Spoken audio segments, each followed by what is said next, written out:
On a stretch of beach beside the Hellespont, the strait that divides Europe from Asia, a king stands raging at the water. His engineers built him two great bridges of ships across this strait, lashed together so his army could march from Asia into Europe. A summer storm has shattered them both. The king orders the engineers beheaded on the spot. Then he orders something stranger. Soldiers wade into the surf with whips and lash the water 300 times. A pair of iron shackles is thrown into the waves. The sea is branded with red-hot irons. A herald shouts down at the foam, "Bitter water, your master strikes you because you have wronged him.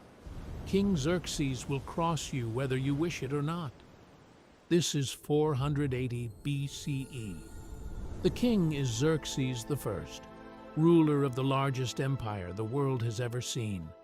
He is leading the largest army the world has ever seen across this water to burn a single small country, Greece, to the ground. Within 6 months, he will be sitting on a golden throne above the sea, watching his entire fleet burn.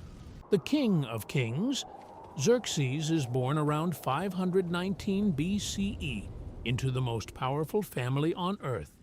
His father is Darius the Great, who has expanded the Persian Empire from the Indus River to Egypt to the shores of the Aegean. His mother is Atossa, daughter of Cyrus the Great. This is dynasty stacked on dynasty. The empire needs only one thing: Greece. The Greeks have insulted Persia twice, burning a Persian city during a rebellion, and then, in 490 BCE, doing something humiliating to Darius's army at Marathon. Outnumbered Athenians charged the Persian beach and slaughtered 6,000 of the king's soldiers for the loss of fewer than 200 of their own. Darius never recovered. He died planning a second invasion. Xerxes ascends the throne in 486 BCE at around 33. His father's revenge becomes his inheritance. He spends 4 years preparing, recruiting from every corner of the empire, building roads, digging a canal 1.5 miles long through the Mount Athos Peninsula to spare his fleet from the storms that wrecked his father's ships. Herodotus claims he assembles 1.7 million combat troops. Modern historians estimate perhaps 200,000. Still the largest army yet assembled in human history. 300 lashes. The army reaches the Hellespont in the summer of 480 BCE. Xerxes' engineers build 2 parallel bridges using 674 ships lashed together with cables of papyrus and white flax. When the bridges are finished and the army is preparing to cross, a storm tears both apart. Xerxes is incandescent. The engineers are beheaded by the water's edge. Then he commits the act for which Herodotus will remember him forever. He has the sea itself flogged, 300 lashes from soldiers' whips, a pair of iron fetters thrown into the waves, as if the Hellespont were a runaway slave, branded with hot irons. The Greeks will laugh at this story for centuries. To them, it proves the Persian king is mad, a man who thinks he can punish a god. To the Persians, it is a public ritual, a king reasserting that his will is law over every element of nature. The new engineers rebuild the bridges stronger this time. The crossing takes 7 days and 7 nights of marching without pause. Halfway through, Xerxes climbs a hill to watch his soldiers stream into Europe. He sees the army stretching back over the horizon. He begins to weep. His uncle Artabanus asks him why.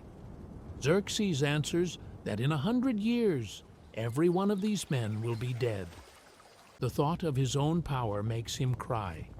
Then he wipes his eyes and orders the march to continue. The hot gates. The Greeks know he is coming.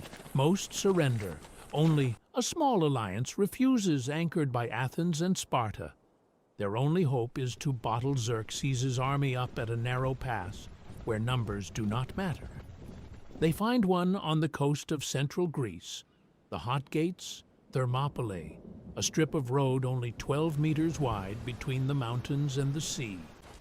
The Spartan king Leonidas marches north with 300 Spartans and several thousand allies. He blocks the pass. For 3 days, the largest army on earth tries to break through and fails. The elite immortals, 10,000 men in lacquered armor, are thrown at the pass and butchered. The Spartans have spent their lives training to fight on ground exactly like this. On the 3rd day, a Greek named Ephialtes betrays his country for a Persian reward and shows the Persians a goat path through the mountains. The immortals slip around at night. By dawn, they are behind Leonidas. The Spartan king sends most of his allies away, keeps his 300 plus 700 Thespians and 400 Thebans, and fights the morning of the 4th day.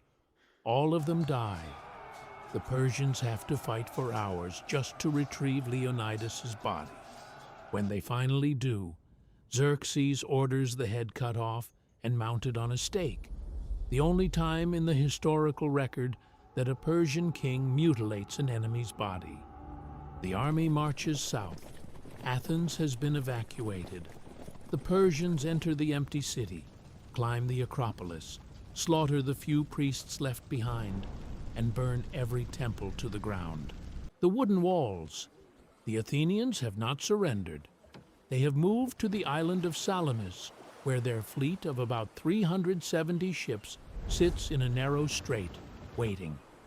Their commander is Themistocles, a slippery, brilliant Democrat who has spent the last decade preparing for this moment. He knows the Persian fleet is at least 3 times the size of his, possibly 1,200 warships. In open water, the Greeks will be smashed. In the narrows of Salamis, numbers stop mattering. He needs to lure Xerxes in. So Themistocles plays a trick. He sends a slave named Seikinis across the water to the Persian camp with a message. The Greek alliance is breaking apart. The Greeks are about to flee under cover of darkness, and Themistocles himself is secretly on the Persian side. If Xerxes strikes at dawn, he will catch them mid-retreat. Xerxes believes him. He has every reason to. The Greeks have been arguing for days. He commits his entire fleet to the strait. On the morning of late September, 480 BCE, he sets up a golden throne on the slope of Mount Aigaleo, overlooking the water, surrounded by his scribes and bodyguards. He intends to watch his fleet annihilate the Greeks personally, so the moment can be recorded for eternity. The Persian ships pour into the strait at dawn. They cannot maneuver, they cannot keep formation. The Greek triremes, smaller and faster in close water, smash into their flanks. By afternoon, the Persian fleet is in ruins. 200 Persian ships are sunk. The Greeks lose 40. Xerxes watches from his throne. Herodotus says he tears his clothes. The god who could not cross water. Panic. Xerxes is stranded on the wrong continent with a defeated fleet, in a country whose population hates him with winter coming. If the Greeks sail east and destroy the bridges over the Hellespont, his army will be cut off and starve. He cannot risk it. He leaves his general Mardonius behind with 150,000 men to finish the conquest and races back to Asia. The bridges are still there. He crosses them with a shame heavier than any chains he ever threw into the sea. The following year, Mardonius is killed at the Battle of Plataea, and the remains of the Persian army are slaughtered. The Greek fleet destroys the last Persian naval force at Mycale. The invasion is over. Greece will never again be threatened by Persia. Xerxes returns to his palaces and builds the Gate of All Nations, the Hall of 100 Columns at Persepolis, friezes showing every nation of his empire bringing tribute. The reality is different. He spends the rest of his life entangled in palace affairs, most famously a sexual obsession with his brother's wife, and later her daughter, a scandal so violent that his queen Amestris had the rival woman mutilated. In 465 BCE, the head of his royal bodyguard slips into his bedroom at night and kills him. His eldest son is killed within hours. Almost everything we know about Xerxes comes from the people he failed to conquer. The Greeks tell his story as the tale of a tyrant who tried to whip the sea and ended up watching his fleet burn. The Persians remember him differently, as a great builder. The truth is probably somewhere in the gap, but the image that survives is the one the Greeks chose to keep. A king with whips at the edge of the water, screaming at a sea that did not answer. 25 centuries later, it is still one of the most famous moments of arrogance ever recorded.